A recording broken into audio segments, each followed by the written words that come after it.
คำถามสอบเส็งนักเรียนเก่งสันม. 7 EP ที่ 7 ธนาคารมัธยมศึกษาห้องครัวประมาณวิทยาศาสตร์สบายดีมาลาดำรงชีวิตขยายมโหสถกระด้างทัศนคติกติกาประชาธิปไตยสนามบินจงจัดคำศัพท์เหล่านี้ให้ถูกต้องตามชนิดของคำในภาษาลาวสบายดีน้องๆนักเรียนทุกคนมื้อนี้ก็มาพบกับอาจารย์ดวงมาลาทองสวรรค์คือเก่ามื้อนี้อาจารย์จะพาพวกน้องไปแก้คำถามหัวบทสอบสิ่งนักเรียนเก่งชั้นม. 7ซึ่งณตอนนี้เราก็มาฮอด EP ที่ 7 แล้วเนาะแล้วสำหรับผู้ใดที่ว่าสนใจอีบุ๊กของอาจารย์เนาะแม่นสามารถติดต่อได้ตามเบอร์ที่ขึ้นในหน้าจอนี้เลยบัดนี้เรามาเข้าสู่การแก้หัวบทสอบสิ่งนักเรียนเก่งกันเลยเนาะซึ่งตัวนี้จะเป็นการจัดหมวดคำศัพท์ตามชนิดของคำในภาษาลาวแล้วเพิ่นก็ได้ให้คำศัพท์มาดังนี้เนาะธนาคารมัธยมศึกษาห้องครัวประมาณวิทยาศาสตร์สบายดีมาลาดำรงชีวิตขยายมโหสถกระด้างทัศนคติกติกาประชาธิปไตยสนามบินเนาะอันนี้แม่นหมวดคำที่เพิ่นให้มาแต่ว่าก่อนที่ว่าเฮาจะจัดได้หั่นนะเฮาต้องไปหวนคืน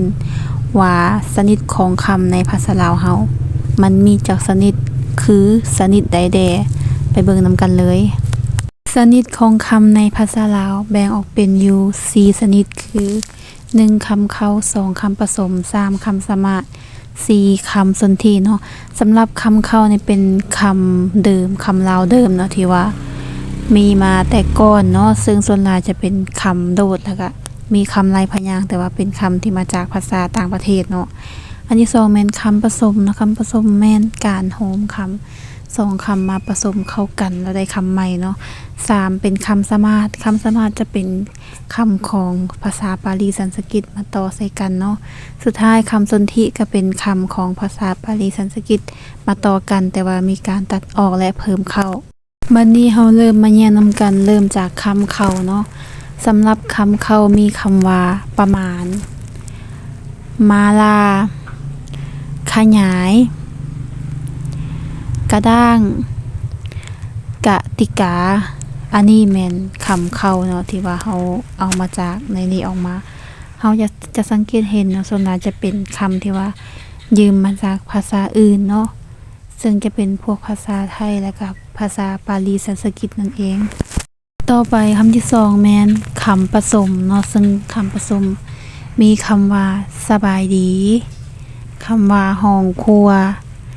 ดำรงชีวิตสนามบิน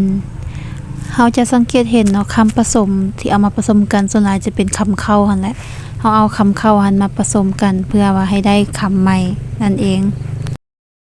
บัดนี้คำสมาสเนาะคำสมาสมีคำว่ามัธยมศึกษาวิทยาศาสตร์ทัศนคติเนาะมัธยมศึกษาแม่นได้มาจากคำว่ามัธยมบวกให้ศึกษาคำว่าวิทยาศาสตร์แม่นได้มาจากคำว่าวิทยาบวกศาสตร์คำว่าทัศนคติได้มาจากคำว่าทัศนบวกคติเนาะซึ่งว่า